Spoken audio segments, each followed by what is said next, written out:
So there's a pretty famous Picasso story that has quite a few iterations, but it goes something like this.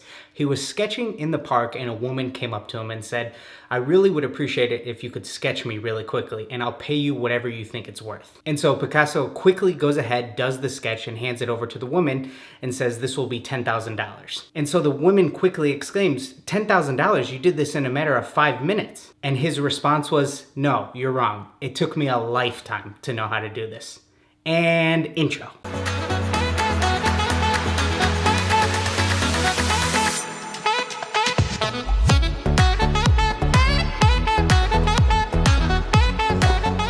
So after our last few videos, we went on YouTube Live and just had a quick Q&A with all of you guys, chat up a few different topics, and we've quickly realized one of the things that you guys are asking most is if we can make a video on how to properly price your custom sneakers. And so what we wanted to do today was go over our 8 points of things that you want to be thinking about when coming up with your own pricing. Now, as you guys know, this is something that I could rant and rave about for a long time, but what we're gonna do is limit all of these points to 30 seconds. Jason's gonna cut me off right after, and we're gonna move through these really quickly. So let's go ahead and get things started with point number 1. So we're gonna call this first one knowing your worth and realizing that when you're just first starting out, you don't need to start out by charging an arm and a leg to people. It's okay to start out with some lower pricing. I never wanna tell anybody what they can or shouldn't charge, but when you're just starting out, you're trying to figure things out. How long is a project gonna take you? How much work can you take on? And it's okay to start lower and figure these things out and take on a little bit more of a clientele and just really try to prove that you have a product that people want in the beginning. So our second point is going to be about the scope for a project. And when you're just starting out, I think it's a pretty good idea to think of things in terms of an hourly rate. The US Department of Labor recommends that a fine artist receives around $25 an hour or so. And let's say a project's going to take you 8 hours. You would then take your hourly rate, 25 times 8 for the project, and you would come up with $200 to charge the client. So our third point is going to be about opening more doors. And what I mean by that is when you're just starting out, I'm a huge advocate for taking on some free work. And I think that a lot of good things can come from this. Maybe you have some friends that you could be doing shoes for. Now, all of a sudden, when those friends are wearing your custom shoes, they're a walking billboard for you. And it's a great idea to just really build up that portfolio and add to your clientele list. So now's the time where I think that we're starting to exit that beginner stage. We have a little bit more of a stronger portfolio, a nice clientele list, and now we're starting to make a little bit more money. So now's the time that we want to update some of our gear and potentially upgrade in certain things like Airbrush or camera equipment to make the product look even more premium. And in order to compensate for that, it's about that time where we need to start raising our prices also. So now's the time where I think that there's a little bit of a fork in the road where you have to make a decision as a customizing artist. You can decide that you want to do one popular design that you think a lot of people will like and you could charge a certain price for. And I've certainly been there creating the same design over and over, but having a preset design that people can quickly choose and buy from. Or you could decide that you want to be a one-of-one style artist where you're just constantly pumping out new work. And it's just a little bit of a decision to make on what's more fulfilling to you as an artist in general, I think. All right, so for our next point, I want to talk to you guys about some real numbers. Earlier, we talked about a project where it might take you 8 hours to do so, and you were going to charge the client roughly $25 an hour. Now, all of a sudden, let's hope by year 2 or 3, you're a little bit more efficient, and that same project that took you 8 hours now takes you 5 hours. Now, all of a sudden, you've been able to increase your hourly rate somewhere closer to 40 rather than 25 before, but you're still able to charge the clients the same and put out that same great end product. Wait a sec, I'll be right back. Now that things are moving really well, it's time to start making more by working less. Let's take 2 scenarios. Scenario A, you have 10 clients at $100 a project.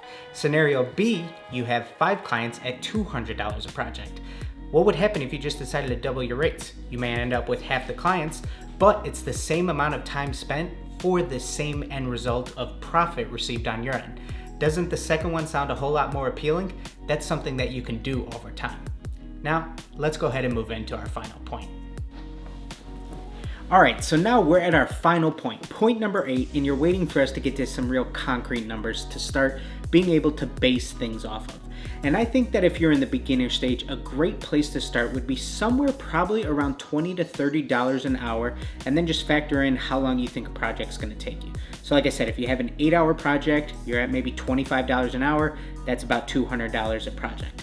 And I would say that that's a pretty common price point that you'll see across a lot of different artists on Instagram, Etsy, eBay, and other places where you see custom sneakers.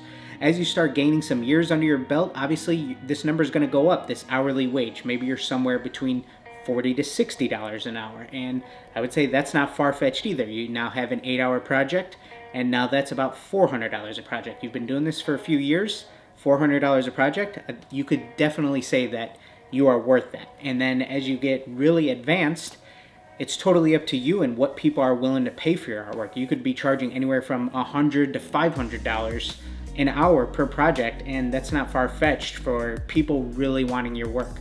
So this has a really wide range. It's hard to put concrete numbers on stuff, but these are things that you could kind of start to think about when it comes to actually trying to just come up with what is a competitive rate that I could be charging. So pricing is something that obviously can be pretty tricky, but it's something that you will absolutely get better with at time. And it's okay to start at a lower number and really build up that portfolio and then be able to prove that you're worth more over time. And as some of those fixed costs go up in your business, potentially you're renting out a studio or something like that, it's totally normal for your prices themselves to also go up to match that. And so I think that as humans, for whatever reason, we tend to love those nice, clean, whole round numbers. And so we get asked a lot, can I make 6 figures doing this job? And so when I get asked that question, one of the first things that I like to think about is, well, let's try to break that down. If you want to make $100,000 in a year, how much do you need to make per day? Well, if you take $100,000, divide that by 365, you come out to about $275 a day. Now, is that possible in the custom sneaker world to make $275 a day painting shoes? Absolutely. Is it going to take a lot of work? Of course. Is it going to take a lot of time and effort? You bet. But it is doable. And for whatever reason, like I said, we just love those whole numbers and kind of a goal to chase after. So it's something that is absolutely doable if you're willing to put in the time and effort. So hopefully some of these tips will better help you come up with some of your own pricing. Like we said, this is one of the most asked questions that we've been getting recently. And it's a pretty touchy, tricky subject. But if you factor in a lot of these things, I think that you guys will really be able to start making some better decisions and come up with some competitive pricing for yourself. So we hope that you guys enjoyed this video. Go ahead and give it a like if you did. Make sure you're subscribed, and we will see you guys in that next video.